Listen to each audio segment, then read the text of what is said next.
అంజరావు గారు, European union and India మధ్య trade deal అంటే ఖచ్చితంగా ట్రంప్కి మింగుడు పడని అంశం.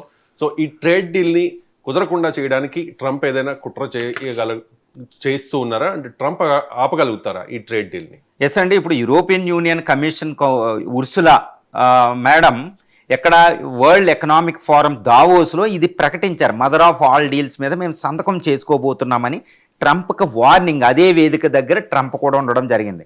వెంటనే ట్రంప్ నుంచి ప్రతిస్పందన ఎలా ఉంది అంటే ఆయన ఈ ట్రేడ్ డీల్ని ఆపడానికి, ఆయన డిరైల్ చేయడానికి ఆయన ప్రయత్నం చేస్తున్నాడని చెప్పవచ్చు. వెంటనే ఏమంటున్నారు, మోడీ నాకు ఫ్రెండు, మోడీ నాకు చాలా క్లోజ్ ఫ్రెండ్ అని మళ్ళీ పాఠం మొదలుపెట్టాడు. ఆయన పదాలు ఎప్పుడూ రెండు ఉంటాయి. ఆయన క్యారెక్టర్, ఆయన సైకలాజికల్గా ఆయన ప్యాటర్న్ని, ఆయన ఆలోచన ధోరణిని, ఆలోచన విధానాన్ని ప్రకటిస్తే చూడగలిగితే మనం క్లోజ్గా అబ్జర్వ్ చేస్తే రెండు ఉంటాయి. ఆయన ఏంటంటే బెదిరిస్తాడు, లేకపోతే ఏదైనా చేస్తాడనమాట. ముందు కవ్విస్తాడనమాట, లేదా క్యారెక్టర్ స్టిక్ పాలసీ ఉంటుంది. ఇప్పుడు మోడీ నాకు ఫ్రెండ్ అంటారు, మళ్ళీ బెదిరిస్తారు. అయితే ఆయన చూడండి కొన్ని రోజులు ఎలా ఉంటుందంటే ఆయన ఏమంటాడంటే నువ్వు అమెరికాతో ఇంకా ట్రేడ్ డీల్ కట్ ఇండియాతో అంటాడు ఆయన. లేకపోతే ఇంకా ఇమిగ్రేషన్ పాలసీలు ఇంకా పెట్టి మనం తరమడమా, మన ఇన్వెస్ట్మెంట్ రాకుండా ఏదో ఒకటి చేస్తాడు. చాలా దారుణమైన పరిస్థితి ఉంటుంది. ఇప్పుడు EU ఇండియా ట్రేడ్ డీల్ కుదిరితే అమెరికాకి చాలా తీవ్రమైన నష్టం. ఎందుకంటే ఇండియా అమెరికా మాట వినాల్సిన అవసరం ఎక్కువగా మనకు ఉండదు ఇండియాకి. అదేవిధంగా European union India trade deal కుదిరితే యూరోపియన్ యూనియన్ కూడా అమెరికా మాట వినాల్సిన ఎక్కువ అవసరం లేకుండా తన ఫారిన్ పాలసీలో, సెక్యూరిటీ పాలసీలో అది కూడా స్వతంత్రంగా వెళ్తుంది. ఇది అమెరికాకి చాలా నమలలేని ఒక పెద్ద ఇష్యూ అయిపోతుంది అనమాట, పెద్ద గుదిబండ అయిపోతుంది. అందుకనే డొనాల్డ్ ట్రంప్ ఎట్టి పరిస్థితుల్లో EU ఇండియా ట్రేడ్ డీల్ని ఆపడానికి ఆయన చాలా తీవ్రమైన ప్రయత్నాలు చేస్తాడు. ఇంకా టారిఫ్స్ పెంచుతానంటాడు, ముందు బెదిరిస్తాడు, లేకపోతే ఇంకా టారిఫ్స్ లేకపోతే ఇంపోర్ట్స్, డిఫెన్స్, రక్షణ నేను ఎవరైనా యూరోపియన్ యూనియన్కి అంటాడు.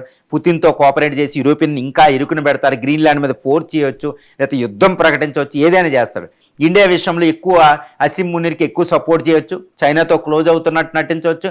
ఇప్పుడు జరగబోయే బంగ్లాదేశ్ ఫిబ్రవరి 12వ తారీఖు ఎలక్షన్లో ఇంకా ఏలు పెట్టవచ్చు, ఏదైనా డిస్టర్బెన్స్ చేస్తాడు. కానీ ఇక్కడ ఒకటి గుర్తుపెట్టుకోవాలి, already Ursula European union leaders, Indian leadership Narendra Modi గారి ఆధ్వర్యంలో ఇద్దరు డిసైడ్ అయిపోయారు. ట్రేడ్ డిస్కషన్స్ ఒక కొలిక్కి వచ్చినాయి. కానీ సంతకాలు పెట్టడం అనేది కొన్ని రోజులే, కొన్ని గంటల మిగిలి ఉంది, గుర్తుపెట్టుకోవాలి. ఈ సమయంలో ట్రంప్ చేసేది ఏదీ లేదు. ఆయన చేసే కుట్రలు మాత్రం ఆగవు. ఎన్ని కుట్రలు ఉన్నా యూరోపియన్ యూనియన్, ఇండియా ఎట్టి పరిస్థితుల్లో సంతకాలు చేయబోతున్నాయి. డొనాల్డ్ ట్రంప్ పదవి కూడా పోయే అవకాశం ఉంది.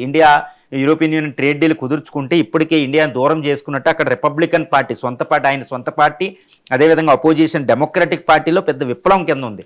ఆయన ఇంపీచ్మెంట్ అంటున్నారు, అమెరికన్స్ తిరుగుబాటు చేస్తున్నారు, నో కింగ్స్ అనుకుంటూ, అదొకటి అవుద్ది. ఇప్పుడు యూరోపియన్ యూనియన్ కూడా దూరం చేసుకోవడం వల్ల ట్రాన్స్ అట్లాంటిక్ ఫ్రెండ్షిప్ అనేది బద్దలవ్వబోతుంది, గుర్తుపెట్టుకోవాలి.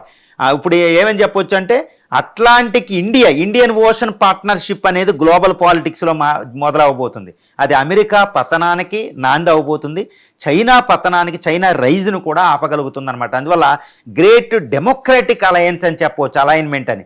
ఎందుకంటే European union democratic nations, India democratic nations, ఈ రెండు మాత్రమే అలైన్ అవ్వగలవు. కాబట్టి ట్రంప్ ఈ విషయంలో ఇంకా ఏదైనా వేలు పెట్టి డిరైల్ చేస్తాం, ఇద్దరిని బెదిరిస్తామంటే బెదిరేలే లేరు. అదేవిధంగా ఏదైనా ఉప్పేసినా కానీ ఇక ట్రంప్ మీద నమ్మకం లేదు, అది తక్షణం. కాబట్టి మోడీ గారు అటు యూరోపియన్ నేతలు దీని మీద సంతకం చేస్తున్నారు, ట్రంప్ ఎంత ఆపడానికి ప్రయత్నం చేసినా.